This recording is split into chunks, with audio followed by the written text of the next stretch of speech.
Hola, hola, hola. Acá probando la conexión de hoy. Tardé un poquitito más porque me estaba costando muchísimo ingresar. Se me estaba olvidando cómo iniciar los vivos. Y bueno, hoy hay un vivo con una colega que hace muchos, muchos años nos conocimos en Chile. A ella sí tuve la oportunidad de conocerla, de tocarla, de abrazarla, de escucharla.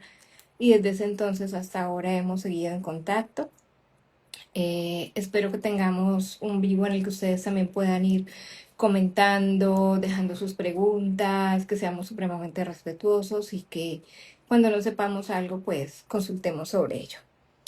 Vamos a ver acá, vamos a invitarla, solamente que no se ha unido.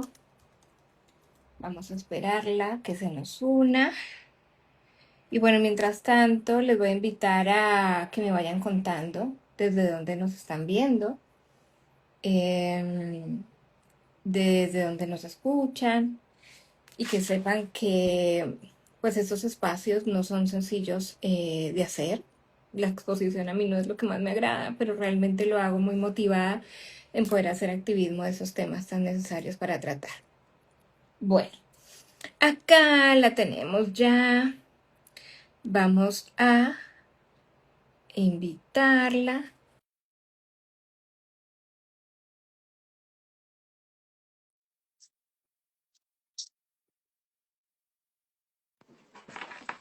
Hola.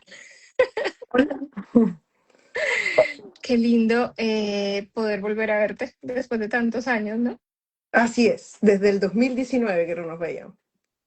Así es, yo estaba compartiendo antes de que tú te sumaras que esos espacios no son sencillos, que los hacemos realmente motivadas para compartir información que es necesaria. Les contaba que a mí mucho la exposición no me agrada, pero realmente lo hago motivada pues por esos temas que son necesarios de tratar. Ujú. Te Es perdí verdad. un segundito con un delay. Bueno, antes de comenzar formalmente, ustedes tienen que saber que esto está planificado. Tenemos un guión, yo siempre cuento esto, hay un guión más o menos que nos va a ir orientando, así que vamos a estar mirando seguramente para otros lugares mientras tanto. Ahora te voy a, en un ratito, invitarte a que te presentes y a que me digas cómo quieres que te llame de aquí en adelante, porque se me ocurren muchas formas. Pero antes de eso, voy a hacer una intro que no la había pensado, pero hoy leyendo un libro que es maravilloso de un colega mexicano, dije, ay, esto tiene que estar ahí para abrirnos. Y bueno, dice, mi abusador era yo. Ahí estuvieron los focos rojos todo el tiempo. Nunca me perdoné ningún error. Siempre recaí en algún sentimiento o idea que me parecían inaceptables, me reproché sin piedad. Cuando me encontraba con una situación nueva que sentía que era demasiado abrumadora, me forcé a pasar por ella y a vivirla. Cuando mi cuerpo me reclamaba y me gritaba, tensando músculos, subiendo mi presión arterial, enfermándome, me decía a mí mismo que simplemente tenía que ser más fuerte. Me aislé de mis círculos sociales porque todo mi tiempo debía estar dedicado a trabajar aquello que me es difícil de hacer. Protegí a todos los involucrados para evitar que sintieran incomodidad o aunque eso implicara sacrificar mi seguridad e integridad emocional. ¿Qué más señales de una relación abusiva necesitaba? Mi abusador era yo.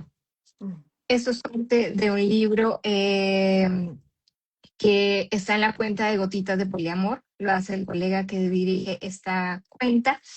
Es un libro que es éticas y su título es Si te duele, ahí no es, una guía. A ver, ya les voy a decir. Ahora les voy a pasar el nombre completo del libro porque eso es lo que me deja ver, pero es una guía para personas monógamas y poliamorosas que quieren, ahí les voy a decir, ay Dios, bueno, ya, no, si te duele, ahí no es. Mm. Ese es el título, una guía para personas monógamas y poliamorosas que quieren amar éticamente. Yo estaba leyendo ese libro por otra cosa y pensé en nuestro espacio, Cota, que ahora te voy vamos a ver si quieres que te llame así o no. Y decía, esto describe muy bien la sensación por la cual yo te invité mm. que vengas conmigo y seas tú con la que podamos empezar a hablar más a profundidad sobre estos temas, de lo difícil que es encontrar como profesional de la salud otro profesional que nos sostenga, sobre todo cuando somos personas neurodivergentes con identificación tardía y a su vez queremos un acompañamiento. Nosotros, neuroafirmativo, es muy difícil. Mm. Entonces, bueno, te invito a presentarte y ahora vamos a seguir con nuestro guión. Bien, bueno, gracias por la invitación. Esto fue largamente esperado desde que nos conocimos casi prácticamente, ¿cierto? En el INSAR. Em, bueno, mi nombre es Constanza Román, todo el mundo me conoce como Cota, así que yo funciono con ese nombre, está todo bien para mí. Siempre digo cuando estoy en entornos de confianza que yo soy socializada mujer, porque en realidad nunca nadie me preguntó, así que en realidad ahí estoy. Em, y soy persona autista de diagnóstico tardío, fue prepandemia, fue un gran problema para mí el diagnóstico. Y también citando a Juan Gabriel, parece que era evidente para todo el mundo menos para mí. Y me resuena mucho lo que pusiste al principio de la explicación, ¿no? El abusador era yo. Eh, y esto me llevó por muchos lugares a aprender muchas cosas y de pronto me di cuenta de lo que tenía que aprender. No era lo que tenía que desaprender más que aprender. Tenía que desaprender lo que me habían enseñado, que profesionalmente yo soy psiquiatra de adultos. Entonces tenía que salir como Marco Polo a investigar, ¿cierto? ¿Qué es lo que había ahí afuera? Con esta actitud de principiante. Y investigué todas las neurodivergencias que pude y volví a la psiquiatría de adultos ya hace un par de años, trabajo online. Tengo la suerte también de haber trabajado para el ministerio en algunas ocasiones, para guías de orientaciones técnicas para el Ministerio de Salud. Y trabajo con Leonardo Farfán, que es un escritor, conferencista. Nos conocíamos antes y después por circunstancias de la vida, ahora vivimos juntos porque nos amamos intensamente, que fue como el gran plot twist del mundo del autismo, como la retrofarándula del autismo. Eh, Totalmente. Sí, y estoy muy feliz con eso. Así que en realidad esta es Qué como mi lindo eso. presentación. Soy mamá de personas autistas también. Y como digo, pareja de personas Ay, autistas. se nos fue un momentito por el delay. Espérame, ahí nos quedamos en que eras mamá y ahí se nos fue un momentito. Ok, mamá de personas autistas y pareja de personas autistas también. Entonces, y trabajo casi 100% en neurodivergencia. Eso. Qué maravilla. Bueno, gracias por estar acá nuevamente. Nosotras es verdad que hablamos mucho de este espacio, pero yo siento que siempre fuimos muy respetuosas con los tiempos de la otra, con la posibilidad de la otra, hasta que llegamos a este día. Y bueno, ay, espérame, estamos con un delay, no sé si soy yo o eres tú, o somos las No sé. dos. A ver, Es- a ver. Voy a cambiar ojalá que no nos saque. A ver, no sé, yo aquí ahora yo estoy. te veo mejor, o sea que creo que era mi red. Ok. Decías algo y ahí se me perdió a mí el audio cuando yo estaba contando que esperamos mucho este momento No, no, para poder no. encontrarnos. Solamente decía que habíamos esperado mucho tiempo para poder encontrarnos acá y nada, muy feliz por la invitación también. Gracias a ti. Espero que te puedas sentir cómoda. Después, si no, ya me contarás. Bueno, este espacio surgió, creo que también prepandemia. Surgió cuando yo estaba viviendo en Bariloche. Yo estaba trabajando en un hospital público y realmente no daba abasto yo sola acompañando a las personas que primero me habían, digamos, indicado que tenía que acompañar y luego a las personas que yo también deseaba acompañar, que eran las personas con presunción de alguna neurodivergencia y sobre todo mujeres identificadas como mujeres. Y como no llegaba ya con mi posibilidad humana temporal, creé un Instagram y después del Instagram empezaron a aparecer estos vivos para que quienes no podían llegar por clima, porque en Bariloche nieva muchos meses del año, por acceso de alguna otra índole, porque en el hospital la atención era totalmente gratuita, o porque estaban en algún otro lugar del país, estos espacios a mí me ayudaban como a acercar un poquitito de la información a aquellos que estaban esperando algo, o sea, algo que les pudiera dar idea de cómo ir siguiendo, o sea, que ya lleva varios añitos. Y bueno, en medio de este recorrido yo me he encontrado sobre todo el último año sintiéndome más lista y sobre todo los últimos 6 meses sintiéndome más lista para acompañar a los profesionales de la salud que han vivido situaciones por las que seguramente pasaste tú, por las que también he pasado yo y seguiremos pasando seguramente.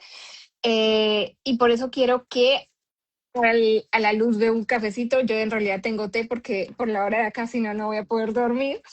No tengo un café. Pero la idea es compartir un espacio ameno en el que podamos hablar de esos temas. Entonces, voy a guiarme un poco por el speech que te pasé y vamos a pensar en realidad quién sostiene a quién sostiene. ¿Cómo ha sido tu experiencia en la salud mental neuroafirmativa, acompañando profesionales de la salud también, que tienen la duda mientras están acompañando a otras personas de no estaré yo también dentro de la comunidad neurodivergente?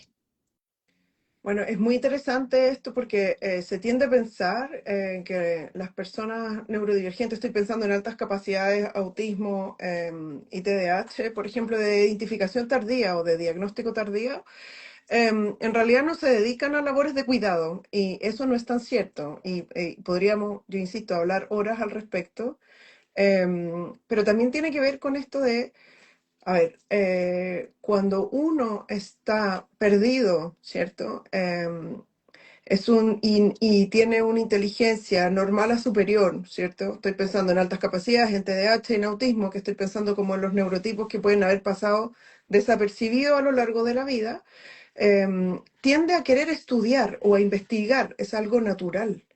Entonces, estas carreras de cuidado, psicología, terapia ocupacional, fonoaudiología o terapia del lenguaje, o incluso medicina y qué sé yo, son carreras que te pueden abrir puertas para este mejor entendimiento de ti mismo o de otras personas. Entonces, no es tan extraño encontrar a adulteces con diagnósticos tardíos en estas carreras de cuidado. Y tanto que atiendan a niños como que atiendan a adultos. Y empieza a pasar, ¿no? Que empiezan a darse cuenta de que tienen un idioma en común, o que tienen experiencia en común, o que les resuenan cosas. Eso sin hablar de todo lo traumático que pueden gatillar, escuchar. Yo me acuerdo las primeras veces que yo hacía identificaciones a colegas médicas, terminaba llorando, porque yo decía, es como escuchar mi historia en otra persona y me tenía una angustia de decir, no era la única, solo que por características propias, ¿cierto?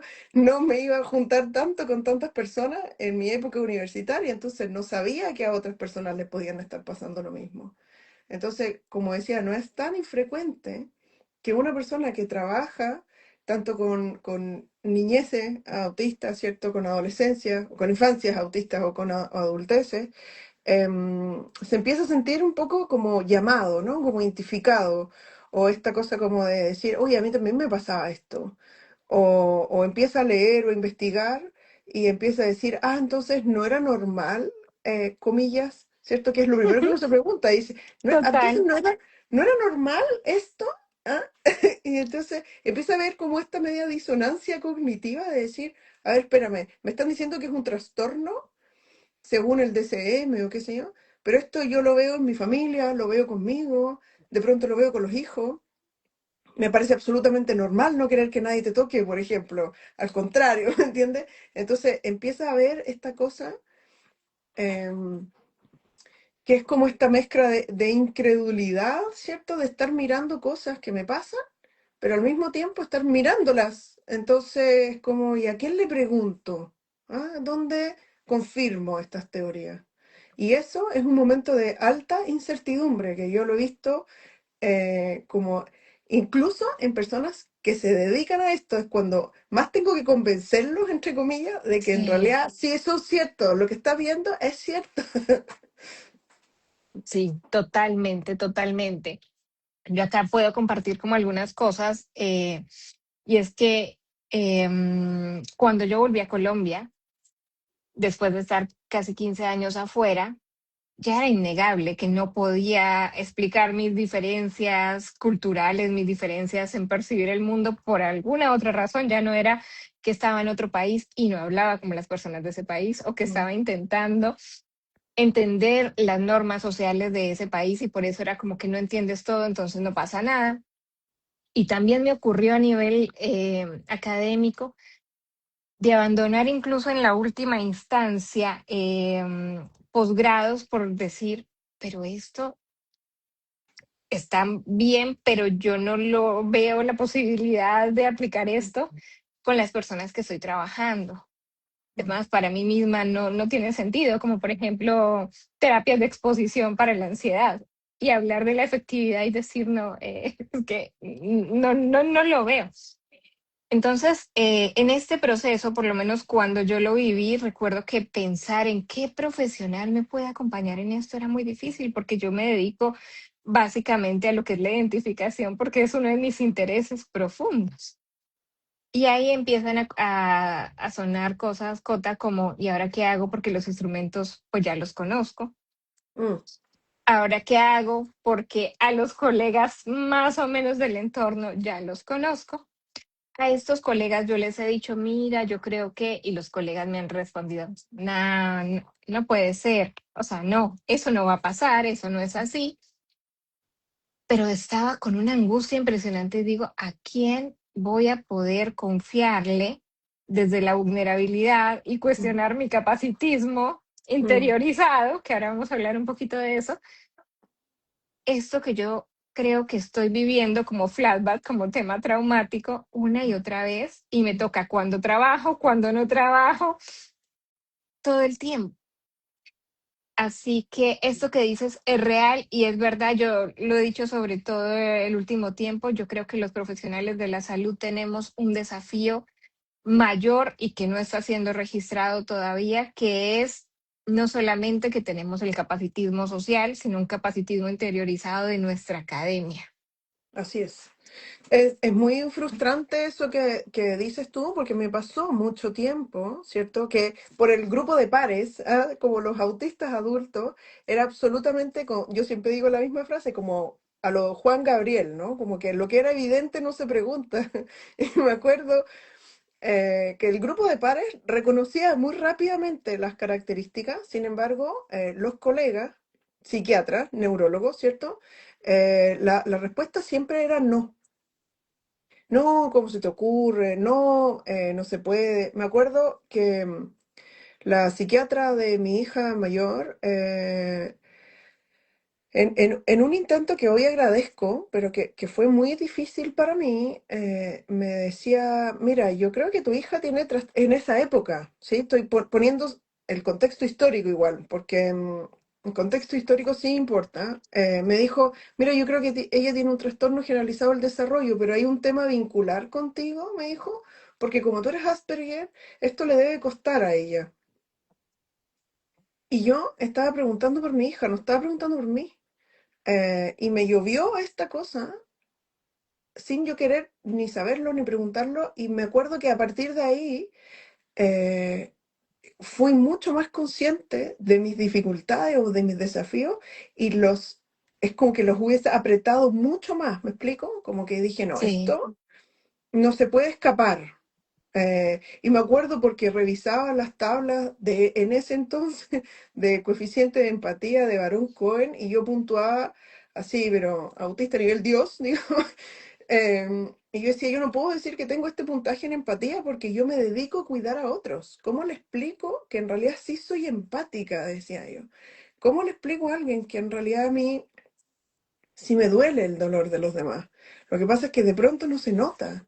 O me preocupo, yo siempre explicaba lo mismo, decía como, si yo voy a un funeral, llevo café, agua, goma de mascar, ¿cierto? Azúcar, galletas, qué sé yo, porque no se me ocurriría qué decir. Y me acuerdo porque alguna vez alguien me dijo, bueno, tú eres psiquiatra, ¿qué palabras de aliento nos puedes dar? Y yo quedé como, es que en realidad esto es lo peor que te podría pasar. Le dije, no era mucho consuelo en esa época. Y todo esto es esta duda, este miedo, incluso esta vergüenza, como dices tú, del capacitismo interiorizado, y sobre todo este lenguaje muy desde el déficit, te pone siempre en un lugar de desventaja. O sea, si ya tengo la valentía, yo me acuerdo que eh, oficialmente no lo sé, pero extraoficialmente yo confesé mi autismo, ¿cierto? En una comunidad de 7.000 médicas en esa época. Y me acuerdo que lo hice porque me estaba causando mucha angustia que otras personas pensaran que no se podía ser médico y autista. Sí. Yo dije, afuera hay otras personas que les está pasando lo mismo, que se están haciendo la misma pregunta y se están diciendo, entonces yo no. Y como dices tú, ¿a quién se lo pregunto? Eh, y yo, en mi propia evaluación, yo pedí que fuera alguien que no me conociera en lo absoluto, que jamás hubiese tenido una reunión conmigo, que jamás me hubiese visto, ni yo derivado usuario, ni esta persona derivarme usuario. Y fue una entrevista enorme, ¿cierto? Y habló con mi familia más que conmigo. Hicimos todo un trabajo porque yo le dije exactamente lo mismo que tú. Le dijo, yo ya sé tomar A2, le digo yo, no me puedes pedir un A2. Entonces me dijo, bueno, lo vamos a hacer a la antigua, que era como el trabajo clínico. Total. em, y fue así, paso por paso, con mucho tiempo. Y me acuerdo porque me hizo la pregunta, ¿por qué quieres saber? Y yo le dije, porque evalúo a muchas personas según lo que a mí también me pasó y como yo veo el mundo. Y necesito calibrar si el instrumento está bien, si está bien el instrumento o no, le digo yo, porque a veces reconozco a otros como yo. Todo esto antes de que salieran los papers sobre comunicación autista y cómo, y lo de la doble empatía y de un montón de cosas. Eran épocas de Marco Polo, pues por eso te digo, era uno Totalmente, sí. contra más o menos así el desconocimiento del público en general. Y de pronto fue encontrar a otras personas que resonaban con los mismos discursos, ¿no? Como esto no solo desde el déficit y ok, podemos mirarlo de otra manera. Me acuerdo que una de las cosas que más me impactó fue escuchar a Leonardo precisamente de decir, las personas autistas no es que no jueguen, es que ese es su juego. Coleccionar piedritas es su juego. Y me acuerdo, yo lloraba porque yo decía, yo colecciono piedras. Bueno, ahora colecciono hartas más cosas, pero yo decía, en ese entonces lo único que podía definirme era esto como de, yo guardo tesoros que nadie más sabe que tengo. Y al exponerlos así, tan bonitamente, eh, yo pude mirar y digo, ok, todo lo que yo sé de la T del trastorno en ese entonces, que había cambiado al DCM, yo dije, está equivocado. Entonces, desde ese momento, sin saber que eso era neurofirmativo, porque todas esas palabras y conceptualizaciones llegaron después, Mañana después. claro, yo empecé a decir, ok, aquí no hay que buscar déficit, sin el afán de romantizar nada, sino que no hay que buscar déficit, uno tiene que ir a buscar características. Y ahí empecé a mirar también un poco esto de en quién confiar y en quién no. ¿Ah? Como, ¿qué mirada tienes tú sobre esto? Y si tenías una mirada muy patologizante, ok, yo en este lugar no es un lugar donde yo pueda soltar. ¿Ah? Y construir espacios también, como de confianza. Sí, sí, sí, a todo lo que de hecho, dicho sí, tal cual. Resueno con muchas de las cosas que estás contando y mira que estamos en países distintos, Mm, tenemos seguramente como un poquito de edades distintas, idiosincrasias distintas y caminos similares, mm, ¿no? Y eso que yo pasé por dos países en medio de este movimiento y podría contarte que mi historia también resuena mucho, mucho ahí. Le pondría la parte más dramática y era que cuando yo empecé a pensarlo de manera mucho, mucho más real y ya con la información del otro lado de mi colega que me estaba acompañando, yo dije, no, y ahora no voy a poder ejercer más lo que tanto he estudiado. Llevo Mm. 20 años estudiando esto y ahora no voy a poder hacer más nada. Porque no hay neuropsicólogas autistas y no hay personas autistas que evalúen otras personas autistas. Y entonces acá voy a contar, voy a decir todas cosas polémicas. Fui a una de las personas que para mí es más referente en el tema de mujeres y le digo, mira, me está pasando esto con el tema de la evaluación, ¿qué me sugieres? Y me dice, bueno, en un grupo de evaluación tiene que haber una persona normotípica y una persona entonces neurodivergente o autista. Yo dije, ¿pero por qué? Ay, no, no estaría entendiendo. Hasta que ahora les voy a compartir algo que a mí me ha dado mucha satisfacción con las personas que puedo acompañar y conmigo misma. Es empezar a ver, por ejemplo, los ítems de lados. Y hay un ítem que a mí en el que he profundizado mucho con mis consultantes, que es si hay respuesta a la sonrisa social o no. ¿No? Como la pregunta, hacia respuesta a cuando otro sonríe o no, que está en el ADIR y que el ADOS también de alguna manera empieza a medir la empatía con las otras personas. Y yo siempre le digo a mis consultantes cuando estamos terminando el proceso que mi mayor regalo, o sea, yo sé que el proceso estuvo bien cuando puedo ver esa cara de nada. La Mm. cara no hay felicidad, no hay tristeza, no hay enojo, no, es la cara de nada por la que todo el mundo pregunta, ¿por qué tienes esa cara? ¿Qué es lo que te pasa? Yo le digo, realmente en este momento yo creo que soy una persona afortunada, si te puedo ver con la cara de nada, si te puedo ver en pijama, si te puedo ver después de hacer deporte, si te puedo ver cansado, si puedo ver cuando las palabras no salen, porque eso en realidad es la realidad más cercana de la persona, es una evaluación que hoy por hoy ya sabemos que se llama ecológica y no es un déficit. Me permite incorporar la idea de vamos a generar estrategias para que puedas identificar cuando estás cansado o cansada y Mm. ver que esto es el patrón que se repite en todas las neurodivergencias, ¿no? La fatiga, pero vamos a ver qué te cansó y veamos sobre esto sin poner ningún tipo de juicio ni bueno ni malo. Esto a mí me ha ayudado mucho porque el reconocimiento de mí misma de la fatiga que trae también el sostener lo que los otros creen que se debería hacer, cómo se debe desarrollar la profesión según las otras personas o el prototipo, me permitió descansar mucho. Gracias a que mi terapeuta también es una persona neurodivergente que ha trabajado mucho en ella desde lo técnico, desde lo personal y que hay una red, como tú dices, la red que uno va construyendo, esas, yo les digo amigas del futuro que ya pasaron las situaciones que uno hasta ahora está pasando y le dicen, ah, sí, ven y yo te voy a contar cómo es y después tú mirarás a ver qué es lo que quieras hacer. Mm. Entonces, ahí también empatizo mucho contigo. En esta situación pensaba, qué difícil es, Cota, para nosotros reconocer las características neurodivergentes en nuestros colegas y a veces no poder tampoco ni mencionarlo. Y qué difícil es para nosotros reconocerlas y no saber un lugar seguro a quién decírselo.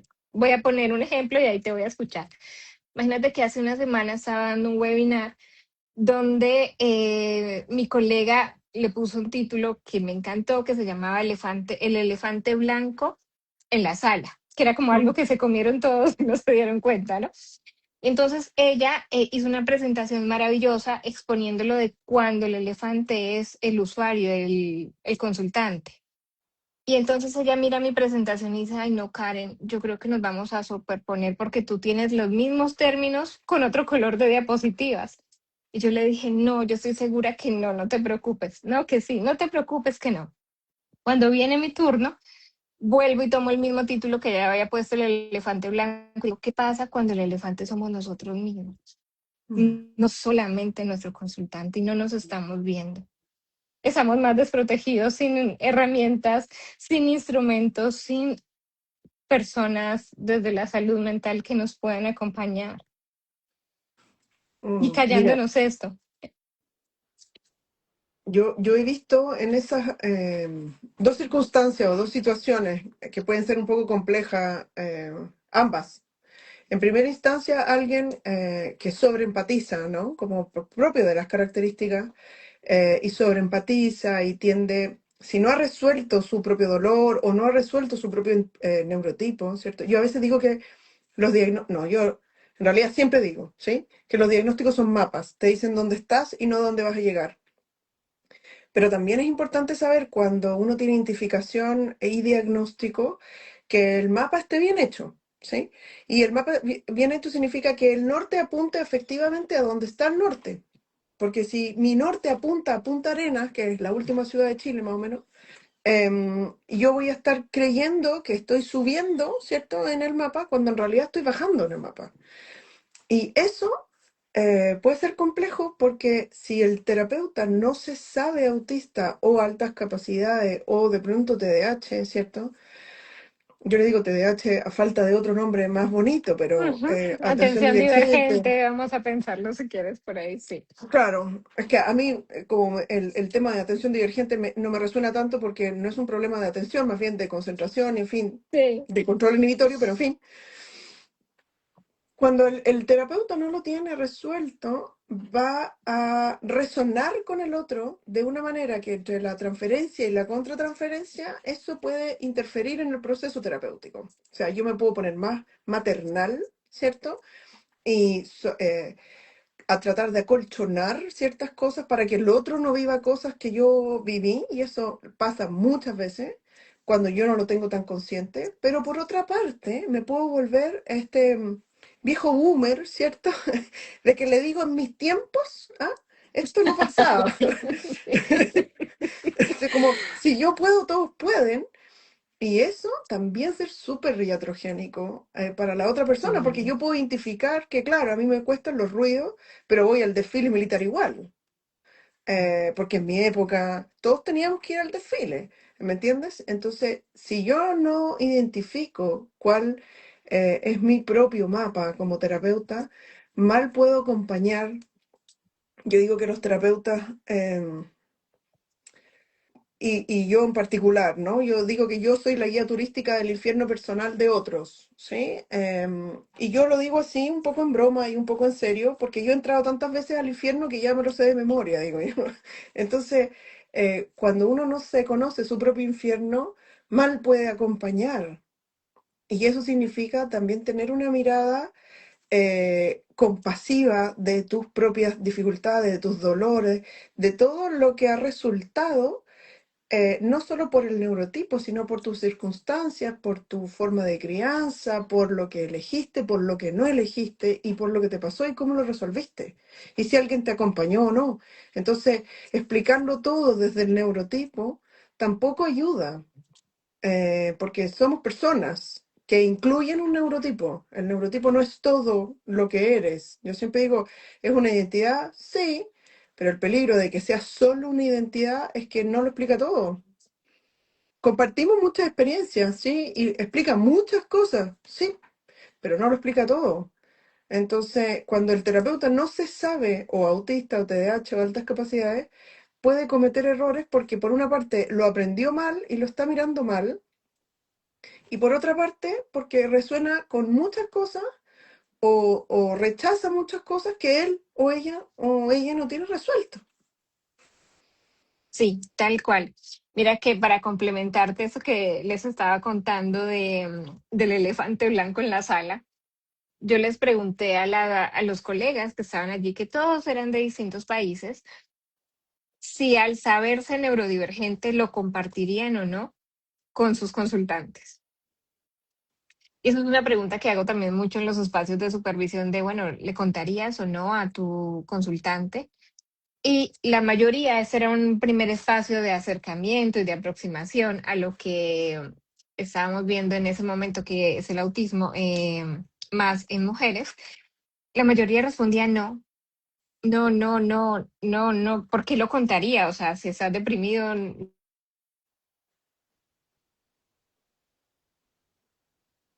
conexión. Oh, Ahí sí, volvimos, ahí volvimos, ahí volvimos, fue mi conexión que se fue. Decía que la mayoría decía que no lo compartirían, porque si alguien está deprimido, ¿por qué compartir que estuvo deprimido? ¿Por qué compartir que está ansioso? ¿Por qué compartir que está enfermo? Y en este punto, entonces, yo quisiera también conocer tu perspectiva al respecto, porque yo les decía, por lo menos mi perspectiva al respecto es que hay experiencias que muchas veces fortalecen la alianza terapéutica y también promueven esto de la doble empatía. Yo sí lo comparto la mayoría de las veces, no para decirle al otro, mira, somos iguales o podemos ser, sino porque cuando les comparto en la orientación que vamos a tener, yo necesito silencio para esto, con la interrupción me sucede esto, o sea, le cuento de mis ajustes razonables, le estoy contando de mi necesidad y después vamos a ir a explorar las suyas. Mm. Entonces, en ese punto para mí sí es muy importante compartirlo. ¿Qué piensas al respecto de esto? De si se compartiría o no. Mira, yo también hay frases que siempre digo en todas partes, Dale, que porque yo no las he escuchado.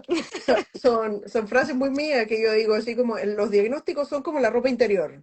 ¿Ah? Uno ve a quién se las muestra y para qué.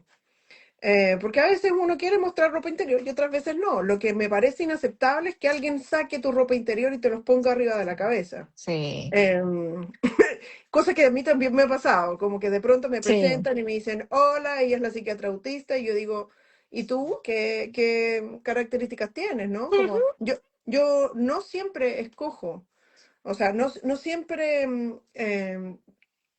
lo digo, porque tampoco yo me presento desde ese lugar, ¿me entiendes? Para mí es mucho más significativo decir que soy mamá, que mis intereses tienen que ver con la psiquiatría y las películas, eso dice mucho más de mí en algunos contextos. Y también creo que eso es algo que se construye, y eso es algo que se modela, ¿no? Por eso pongo esta figura de la ropa interior o los calzones, le digo yo, arriba de la cabeza, porque de pronto hay personas que con los calzones arriba de la cabeza ganan cosas. Sí, tal cual, tal cual. Y Total, entonces, total. Ese es, perdona acá un disclaimer un momentito, pero para mí ese es el perfil más complejo que tenemos dentro de los profesionales de salud mental. Aquellos que están haciendo tokenismo con las neurodivergencias. O sea, yo soy neurodivergente, pero te voy a enseñar a cómo no serlo. Eso me parece muy grave. Y aparte de todo lo que se deriva después de ahí también.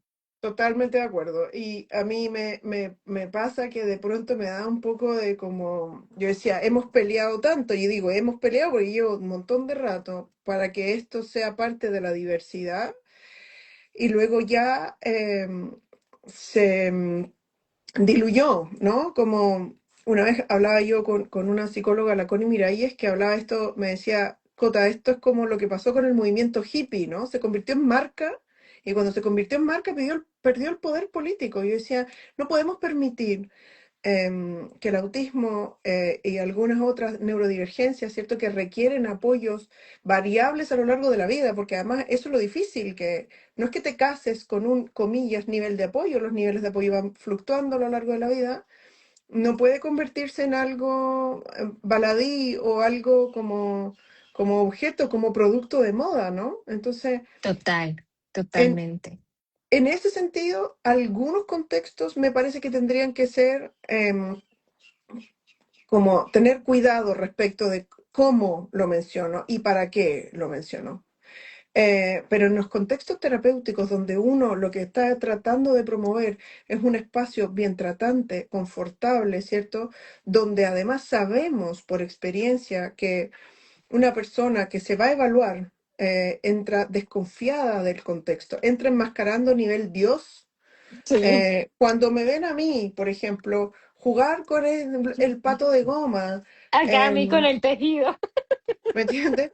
Cuando estoy caracoleando el pelo o cuando estoy meciéndome en la silla o le digo, ¿sabes qué? No te voy a estar mirando tanto porque voy a estar anotando las cosas, pero te estoy poniendo atención, ¿cierto? O de pronto digo, ¡ay, mira, pasó el gato! Y sigo atendiendo. Me Permite que la, encanta.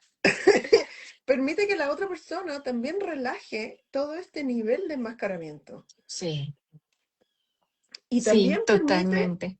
esta fluidez, ¿no? Esto de decir, no hay que, yo, bueno, hoy día no uso camiseta, hoy día, pero por otra razón no uso las camisetas que yo normalmente uso, pero yo uso camisetas divertidas cuando atiendo, porque en realidad estoy en mi casa y este es mi espacio de comodidad. Entonces, y yo lo he conversado varias veces con varios usuarios, entonces me dice, ¿te importa si fumo? Y yo le digo, no, a mí no me llega el humo, fuma si quieres. O sea, si te relaja, ya está, no, no hay ningún problema.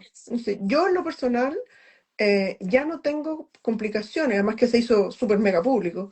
Yo no tengo complicaciones en yo comentarlo. Ahora sí entiendo a las personas em, que les puede dar, como te decía, esto como de o un poco de vergüenza, un poco de temor, porque uno vive un poco avergonzado largo tiempo Sí, y atemorizado largo tiempo, y no solo porque el capacitismo interiorizado, sino porque te lo hicieron sentir, ¿ah? No, esto no es como, esto es como si hubiese sido un gaslighting eterno, como si siempre te hubiesen total, dicho, no, las etiquetas no pican, la electricidad no suena, eh, eh, todo el mundo le gustan los abrazos, no seas exagerada, ¿por qué te va a salir alergia porque alguien te dé un beso en la cara?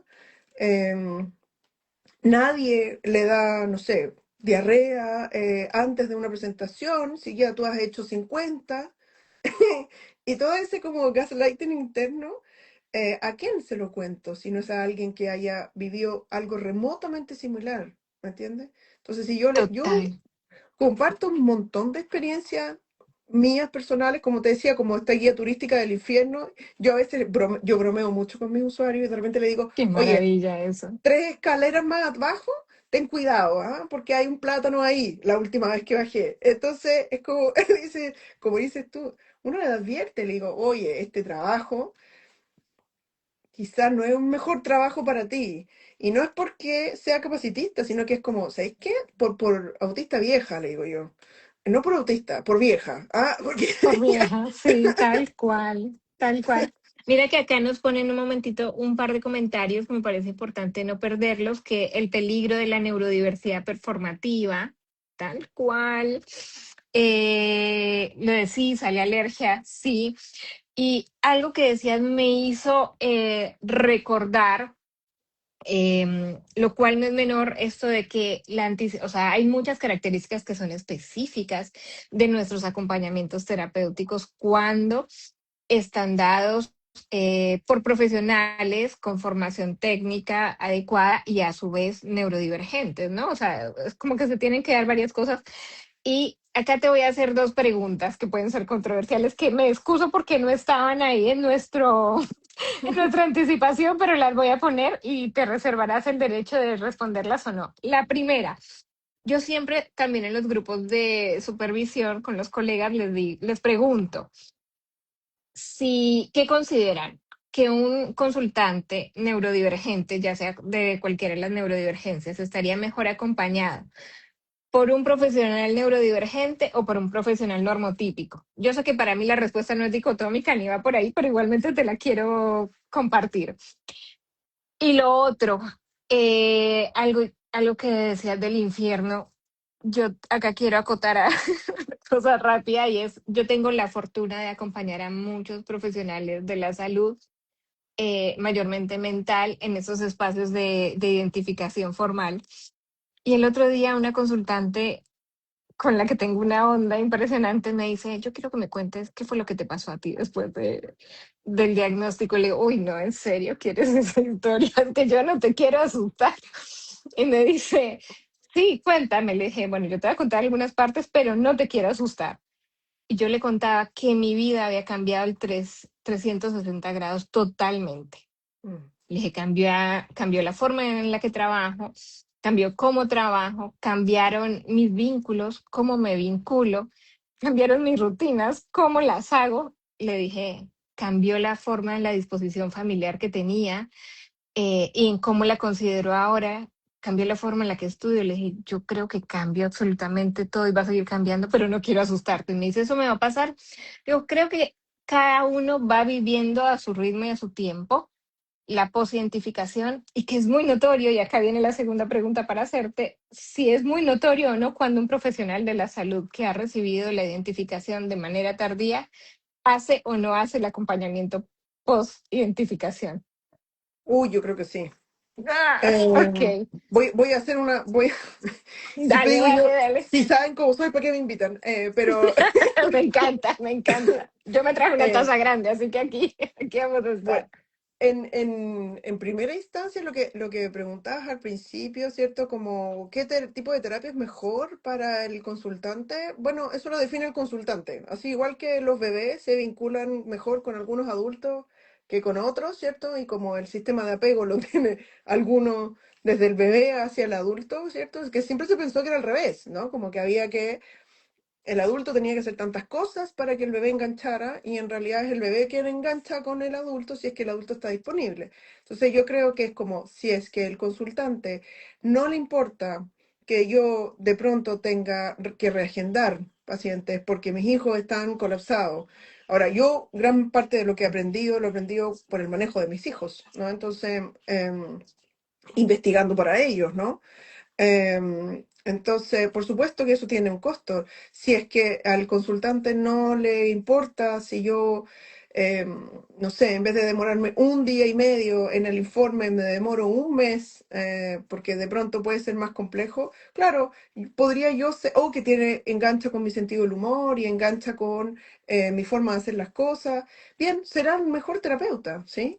Ahora, también tiene que ver con la disponibilidad. Yo no tengo disponibilidad para atender urgencias por todas las otras cosas que te dije. Entonces, alguien que tiene mayor complejidad, por ejemplo, autismo, altas capacidades y un trastorno de personalidad, yo no voy a estar disponible 24/7. Y eso es algo que yo se los he dicho a algunos usuarios. Le digo, mira, yo feliz te atendería, porque me encantas, me caes muy bien, pero como me encantas y me caes muy bien, te tengo que derivar a alguien más, porque yo no voy a ser la mejor terapeuta para ti. O alguien que se enoja mucho con la impuntualidad, por ejemplo. Claro, si quiere trabajar en la flexibilidad, perfecto, pero de hecho alguna vez hemos tenido buenos resultados, comillas, porque eso mismo, ¿no? Como de ser así, aquí se le dice despelotada, ¿no? Como un poco es lo que hay, digo yo. Esto es lo que hay. Entonces, si quiere alguien absolutamente eficiente para el sistema, búsquese otro psiquiatra, porque en realidad no puedo, ¿sí? Y si pudiera, No quiero. sería un costo muy alto para mí. Digo, alguna vez aprendí a hablar así y más suave y más tranquila y no usar tanto negro y estar y pensarlo y hacer las pausas y en realidad terminaba agotada. ¿Me entiendes? Entonces, yo creo que ahí tenemos que naturalizar un poco esto de que somos distintos y por eso hacemos estilos terapéuticos distintos dentro del marco, ¿no? Yo no cuento de mis usuarios si es que mis usuarios no me autorizan. em, un montón de cosas, ¿no? Como de pronto hay algunos usuarios que se meten por internet, ¿cierto? Y me mandan como mensajes por Instagram. Yo digo, este no es el espacio más formal del mundo. De pronto hay algunos que me caen tan bien que yo le digo, veamos si esto funciona mejor, si es que somos, no sé si amigos, pero somos cercanos, por ejemplo, más que terapeutas. Em, y yo creo que ahí nos mal enseñaron, tipo, desde lo médico igual y un poco freudiano, ¿cierto? Esta cosa media fóbica de no tocar a nadie, de no vincularse con nadie. Bueno, Freud era bien fóbico, entonces se entiende que su estilo terapéutico fuera sin tocar a nadie. Pero, pero una que es más expansiva, ¿cierto? No sé, de pronto, si a alguien le molesta que cuente cosas, claro, trato de poner el contexto de tal manera que la persona me considere su par, técnicamente psiquiatra, pero su par. Em, entonces yo tengo usuarios que me mandan papers discutiéndome los tratamientos farmacológicos y yo, lejos de enojarme, soy inmensamente feliz. ¿Me entiendes? Yo le digo, ¿en serio? Totalmente, sí. Cuéntame por qué la lamotrigina no te haría bien. ¿Ah? Y el tipo se dedica a ingeniería de sistemas. Entonces, yo Total, digo, sí. súper, revisemos esto. No, o no sé, alguien me corrige, ¿no? Y yo me río intensamente, porque le digo, mira, de esto no sabía yo. No sé, tengo usuarios que aprenden de cosas de medicina sin ser médicos, ¿cierto? Y lo saben mejor que yo. Entonces le digo, a ver, explícame qué te pasa. Y le digo, esto puede ser que tiene que ver con esto otro. Y, y, y eso es lo que ofrezco. Entonces, frente a esa pregunta, esa es la respuesta. Es un gran depende. Maravilloso. Y respecto de lo otro, sí, claro que se nota, porque hay un fenómeno que a mí me lo enseñaron cuando empecé, cuando era muy chica en la medicina, que me dijeron, doctora, cuando todavía no era ni médica todavía, pero me dijeron, doctora, usted es parte de la élite de este mundo. Y yo dije, "Oh, ¿en serio?" Nunca, no lo escogí por esto, pero en fin. Y me dijeron, además usted tiene una gran responsabilidad, en fin, y usted va a ser 24/7 acompañante de personas como desgraciadas, ¿no? Y tiene una alta responsabilidad y te meten una idea como del furor curandis, ¿no? De que tienes que arreglarle la vida a todo el mundo. Sí, Y cuando una terapeuta se descubre autista tardíamente, entra con este furor curandis y que yo encuentro que es parte del duelo normal de la vida que no tuviste y que no tendrás. O sea, asumir que nunca voy a ser la médica top que hizo un fellowship en no sé dónde, sí, fue doloroso en algún lugar. Y decir, era por eso que no podía hacer conferencias de 500 personas. Ok, y eso es algo que uno tiene que trabajar. Porque si no, hay una cosa que se llama, una es la defensa maníaca, que uno se pone a investigar sobre todo, ¿cierto? Y después se cree más papista que el Papa, e sí, ignora mucho conocimiento que tiene que ver con la clínica y la práctica. Y lo otro que he visto, que, no sé, personas recién egresadas, por ejemplo, de carreras que tienen que ver con el área del acompañamiento, em, que muy teóricamente pueden saber mucho, no estoy discutiendo nada de eso, le falta mucho ver otras cosas para poder hacer acompañamientos y para poder hacer diagnóstico. Y ahí sí se nota.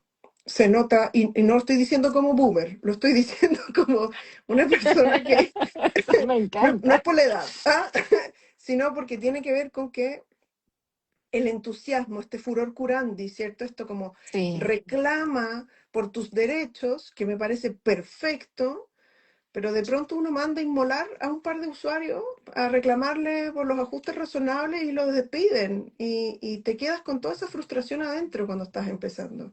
Entonces, importante la supervisión en esos casos, importante no creer que es el que más sabe. Voy a volver a citar a Leonardo, que dice que nadie sabe más de lo que sabemos todos juntos. Entonces, es muy relevante acompañarse, no sé si solo de neurodivergentes, también de pronto también pasa esto como de supremacía autística, ¿cierto? De como solo los autistas pueden atender autistas. no, Conozco unos excelentes terapeutas que son bilingües, les digo yo, que no son autistas, pero hablan muy bien autistas.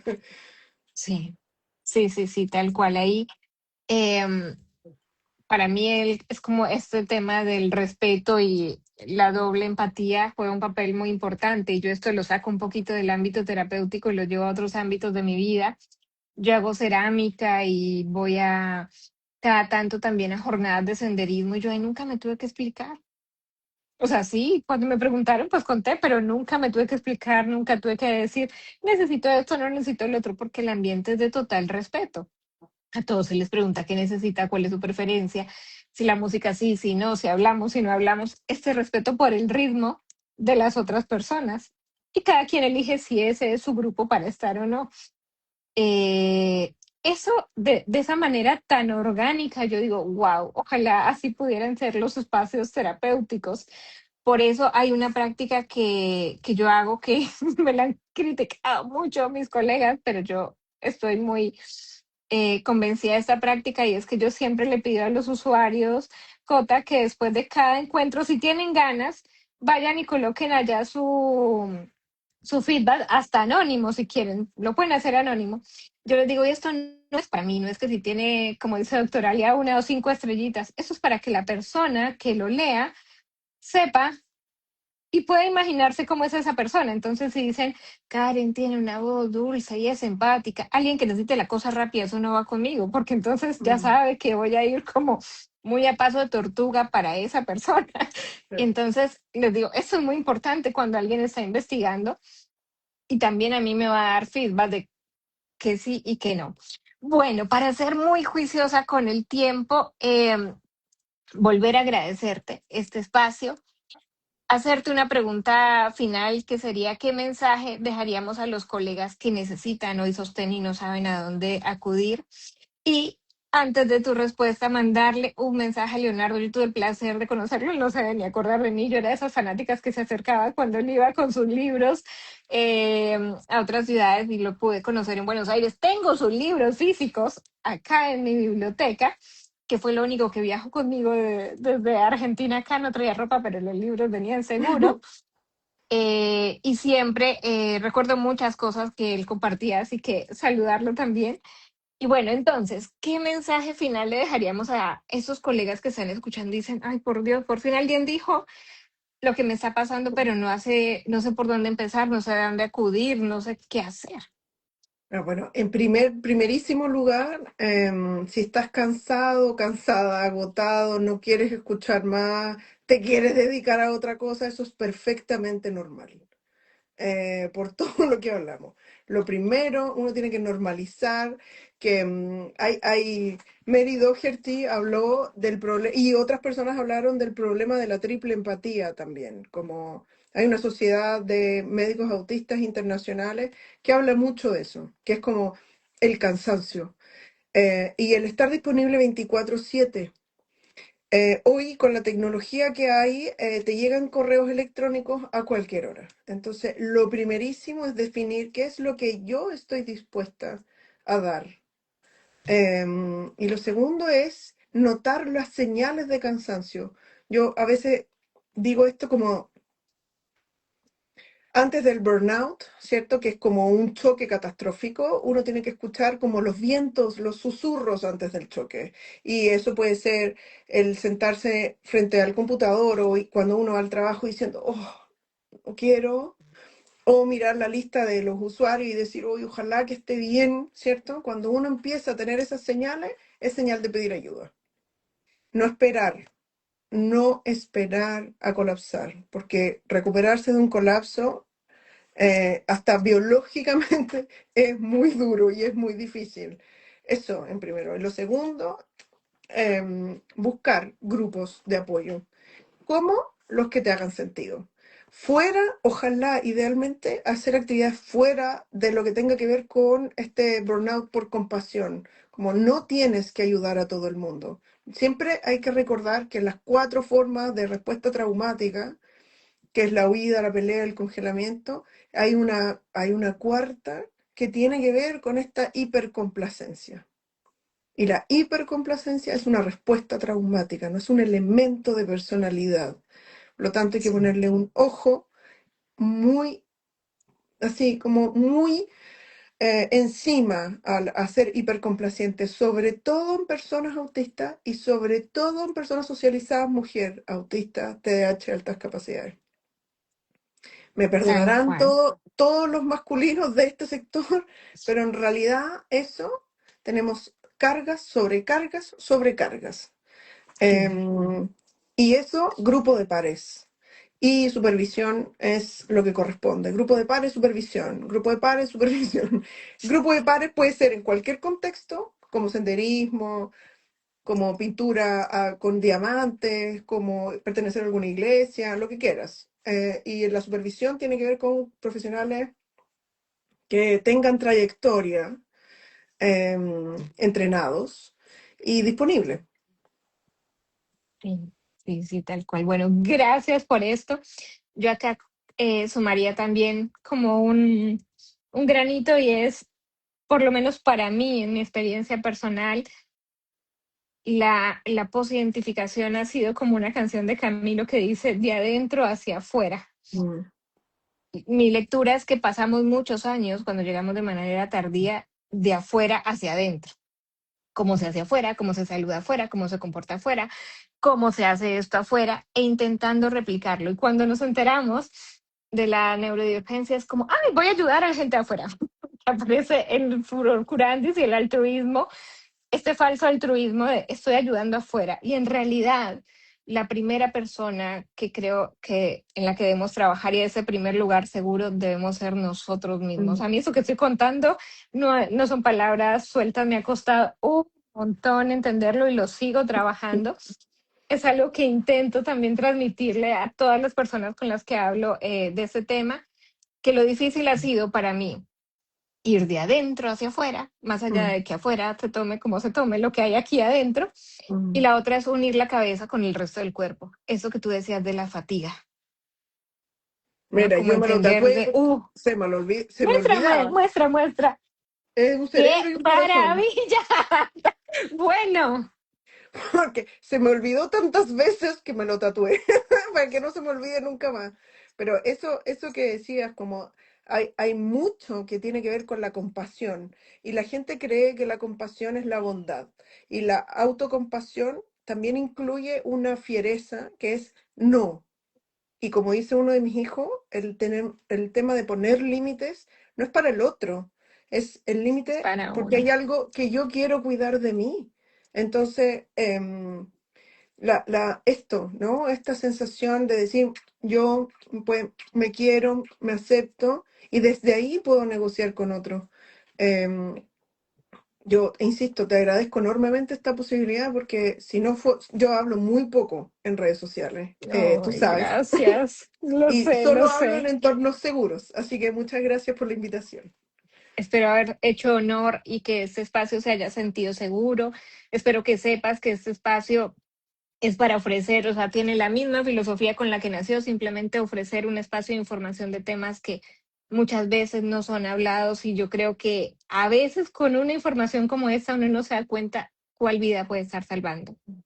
Sí, te agradezco mucho eso, me hace sentir supremamente entendida el tema de tu tatuaje porque yo digo, sí, la cosa también para mí ha sido por ahí y nos vamos a seguir encontrando en el camino porque la comunidad dicen que es chica, yo no creo que es chica, pero sí creo que nos vamos conociendo entre todos cada vez más.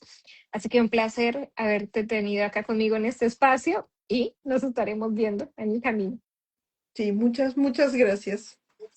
Un beso enorme. Chao, chao. Gracias a todos Chao. los que estuvieron por acá y nos van a ver después.